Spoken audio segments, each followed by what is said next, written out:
إن الحمد لله نحمده ونستعينه ونستغفره ونعوذ بالله من شرور أنفسنا ومن سيئات أعمالنا.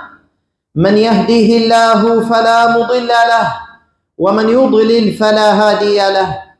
وأشهد أن لا إله إلا الله وحده لا شريك له. وأشهد أن محمدا عبده ورسوله صلى الله عليه وعلى آله وأصحابه وسلم تسليما كثيرا. وبعد، عباد الله، أوصيكم ونفسي بتقوى الله. يقول الله تبارك وتعالى: وأذن في الناس بالحج يأتوك رجالا وعلى كل ضامر يأتين من كل فج عميق ليشهدوا منافع لهم ويذكروا اسم الله في أيام معلومات على ما رزقهم من بهيمة الأنعام فكلوا منها وأطعموا البائس الفقير. Ndugu zangu Waislamu, nakuhusieni na kuihusia nafsi yangu kumcha Allah tabaraka wa taala. Hawakuitwa waja ila juu ya jambo kubwa linalomridhisha Mola wao na linalowapatia wao hao waja mafanikio yao, na ndiyo maana wakaambiwa wamuitikie Allah na mtume wake ili wapate uhai wa kweli wa furaha na neema za dunia na akhira. Na kwa sababu ya umuhimu wa ibada ya haji, Allahu azza wa jalla akamtaka Nabiyullah Ibrahim alayhi salatu wassalam, abul anbiya, imamul hunafa, mja mwema mbele ya Allah ambaye ni Khalilur Rahman. Huyu ndiye aliyepatiwa fursa hii iliyotajwa kwa uwazi katika Al-Qur'anul Karim: waadhin fi nnasi bilhajj, watangazie watu waje kufanya ibada ya hija. Na alhajju maana yake ni kukusudia, ndio asili ya kilugha neno hili. Watangazie watu waikusudie hasa nyumba hii ya Al-Kaaba, isiwe kuna lengo jingine zaidi ya hili. Hili ndio kubwa, qasdu baiti llahi ta'abbudan wa tadarruan baina yaday llah, kuikusudia nyumba ya Allah kwa kunyenyekea mbele ya Allah azza wa jalla. Yatuka rijala, waite Ibrahim, wito wako hautopotea. Watakuja wengine kwa miguu, tena katika safari ndefu. Wa ala kulli dhamir, na juu ya kila mnyama aliyekonda kwa sababu ya uzito wa safari na urefu wake. Yatina min kulli fajin amiq, watakuja kutoka katika kila njia ya mbali. Njia zitasomba watu na watu watapita, watasafiri kwa muda mrefu kwa miguu yao na wengine juu ya wanyama wao. Siku ambazo walizitumia safarini wakati mwingine zilikuwa ni nyingi zaidi kuliko hata hiyo ibada yenyewe ya haji. Liyashhadu manafi'a lahum, wafunge safari ndefu hizo zitakazowakalifu. Wengine watakufa njiani, wataumwa watu mbalimbali, lakini naam, ma qasaduhu a'zam, walokusudia ni kubwa zaidi kuliko shida zote zilizowafika. Liyashhadu manafi'a lahum, waje wahudhurie manufaa yao. Safari ilikuwa nzito ndugu zangu Waislamu, wanaagana watu kwa vilio, ila ahdin qarib, mpaka katika zama za karibu tu, kabla ya maendeleo kukua na watu kusafiri angani, ilikuwa msafiri anayekwenda haji kalmafqud walaidu kalmaulud. Alikuwa anayekwenda hija kalmafqud, ni kama mwanadamu aliyepotea, zama ambazo hakuna mawasiliano, na wakati mwingine watu hawajui kumbe mtu wao ameshafariki. Unaporejea msafara au baada ya muda ndio taarifa hupatikana. Aldhahibu kalmafqud walaidu kalmaulud, anayekwenda huwa kalmafqudi, kama aliyepotea, na anayerejea kalmauludi, kama aliyezaliwa upya. Waliagana watu kwa furaha, waliagana watu kwa vilio vya huzuni, kisha wakapokeana kwa vilio vya furaha katika mazingira mazito kama hayo. Inakuwaje leo baada ya kuwepesishwa safari hii Waislamu wamekuwa ni wazito kuitika, ilhali ya kuwa kila wepesi umepatikana? Ni wito huo ndugu zangu Waislamu, asili yake umetoka kwa Allah azza wa jalla kupitia kinywa cha mpenzi wake Khalilur Rahman Ibrahimu alayhi salatu wassalam. Waje wahudhurie manufaa yao, kwa sababu ndani ya haji kuna manufaa. Mtume anasema alayhi salatu wassalam, tabi'u baina alhaji wal umra, fululizeni baina hija na umra, fa innahuma yanfiyani alfaqra wadhunub, kwani kufululiza baina mawili haya unaondoa ufakiri na madhambi. Kama yanfi alkiru khabatha alhadid, kama ambavyo ile alkira anayotumia muhunzi mfua vyuma inavyosafisha uchafu wa dhahabu na fedha. kama yanfi alkiru khabath alhadid wadhahab walfidda. Ndugu zangu Waislamu, mfua vyuma hupuliza na akaukoka moto vizuri, na kazi yake akaifanya nzuri kiasi ambacho chuma safi kikawa mbali na uchafu pembeni, na hivyo hivyo dhahabu safi na fedha safi kakaa upande mmoja na uchafu kakaa upande mwingine. Basi mwanadamu, ufakiri unawekwa pembeni na dhambi zinawekwa pembeni kwa kufululiza baina alhaji wal umra, akasafishwa akarejea hana dhambi na ufakiri ukakaa pembeni. Walaysa lilhajjati almabrurati thawabun duna aljanna, na hija njema haina malipo illa aljanna, isipokuwa hayo mashamba ya starehe na ufalme ya milele yametayarishwa kwa hawa ambao watafanya bidii wamuitikie Mola wao. Na katika riwaya nyingine, kufululiza baina haji wal umra yazidani fil ajal, mawili hayo yanaongeza, yanatia baraka katika umri wa mwanadamu. Umri unaongezwa na ufakiri unaondoshwa na madhambi vile vile, kwa sababu waja wamemwitikia Mola wao. Istamti'u bihadha albayt, Mtume anasema stareheni nayo nyumba hii. Kustarehe nayo nyumba ya Al-Kaaba ni kwenda katika ibada zile na tawaf na a'mal mbalimbali katika manasikul haji wal umra. Istamti'u bihadha albayt faqad hudima marratayn, kwani shabomolewa mara mbili. Wa yurfa'u fi thalitha, na itakapotaka kubomolewa mara ya tatu baraka yake itaondolewa. Ndugu zangu Waislamu, Mtume huyo anatuhimiza, anasema ta'ajjalu ila alhajj, wahini haraka kuifanya ibada ya hija. Fa inna ahadakum la yadri ma ya'ridu lah, mmoja wenu hajui nini kitamtokezea. Kwa hiyo wahini kuifanya haji ya faridha, muitike amri ya Mola wenu. Katika hilo ndo kuna usalama, kwa sababu mbele yanaweza akaja maradhi au mauti. Wangapi waliuma vidole wakati ulipowapita? Wangapi wamelia wakatamani hizi fursa lakini zishaondoka? Adrikul bada'ata waqta kasadiha qabla an tanfuq fa idha nafaqat lan tablughu ilayha biqalilin wala bikathir.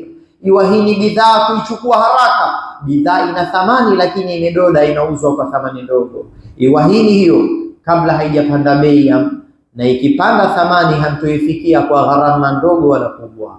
Naam, leo amali ziko nyepesi kuzifika kwa kila aina ya wepesi, salawat na siyam na alhajj na sadaqat, lakini baada ya kufa tu mwanadamu hata aseme umri wangu wote mie sasa nitaenda kushiriki katika salawat na kila siku nitafunga na haji nitaishiriki katika uhai wangu kila mwaka, fursa hiyo atambue imemalizika. Ilikuwa ni pale wakati bidhaa uliona rahisi ukaizembea, ndio ilikuwa wakati wake. Sasa umemalizika wakati.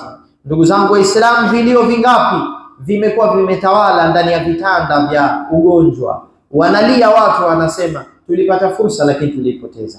Wangapi walifilisika walipoitupa amri ya Allah, na Allah akatupa biashara zao, akaondoa mkono wa baraka na kheri. Ndugu zangu Waislamu, hapo ndipo walipolia watu na huzuni zikatawala, na wanaolia zaidi ni wale ambao aqbalu ala rabbihim wa qadaw nahbahum, washaelekea kwa Mola wao na uhai ushawaponyoka. Iyadhan billahi min dhalik. Aqulu ma tasma'una wa astaghfirullaha li wa lakum fastaghfiruhu innahu huwal ghafurur rahim wa huwal barrul karim.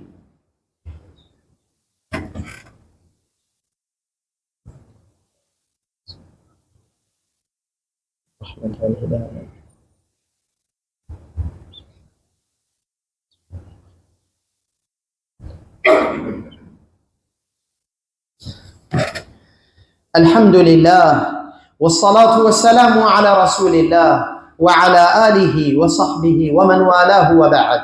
Ibadallah, Abu Huraira anatueleza kwamba Mtume alayhi salatu wassalam aliulizwa ayyul amali afdal, ya Rasulullah, amali ipi bora zaidi? Amali ziko nyingi lakini bora ni ipi? Akasema imanun billahi wa rasuli, kumwamini Allah na mtume wake, imani kamili, imani ya uhakika, hiyo ni amali bora zaidi. Thumma madha, akauliza kisha ipi ya Rasulullah? Huyo muulizaji ambaye Abu Huraira hakumtaja, lakini riwayati nyingine zinasema alikuwa ni Abu Dharr, ndiye aliyemuuliza Mtume sallallahu alaihi wasallam. Akasema kisha ipi amali ya Rasulullah inayochukua nafasi ya pili baada al-imani billahi wa rasuli? Akasema al-jihadu fi sabilillah. Akaulizwa tena thumma madha?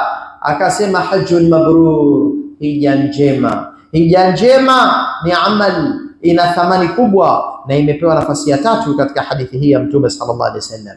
Hija hiyo ndio ambayo inamtakasa mwanadamu kiasi ambacho anarejea kama alivyozaliwa na mama yake. Anasema alayhi salatu wassalam, man hajja falam yarfuth walam yafsuq rajaa min dhunubihi kayawmin waladathu ummuh, yeyote atakayefanya haji kisha asitamke maneno machafu wala asifanye vitendo viovu, huyo atarejea kama siku aliyozaliwa na mama yake, hana dhambi, yuko msafi kabisa. Masahaba pamoja na kwamba walikuwa wana hali ya udhaifu, walizitamani kheri hizi, wakiwemo wanawake. Mama Aisha radhiallahu anha alisema, ya Rasulullah, nara aljihada afdal al-a'mal, tunaona jihadi ndio amali bora zaidi, afala nujahid, na sisi wanawake tusishiriki katika jihadi?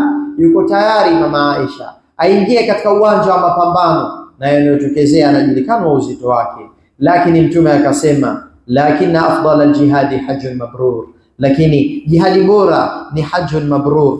Na akasema katika hadithi nyingine, alipokuja bwana mmoja akasema, ya Rasulullah, mimi ni muoga na dhaifu.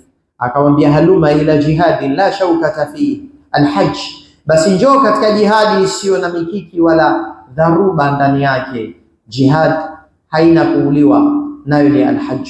Kwa hiyo Mtume kama kaifananisha alhajj na aljihad, maana yake alhajj ni amali kubwa na ndio jihadu nisai wa duafa, bal yajibu ala sairi almuslimina mimman istata'u ila dhalika sabila.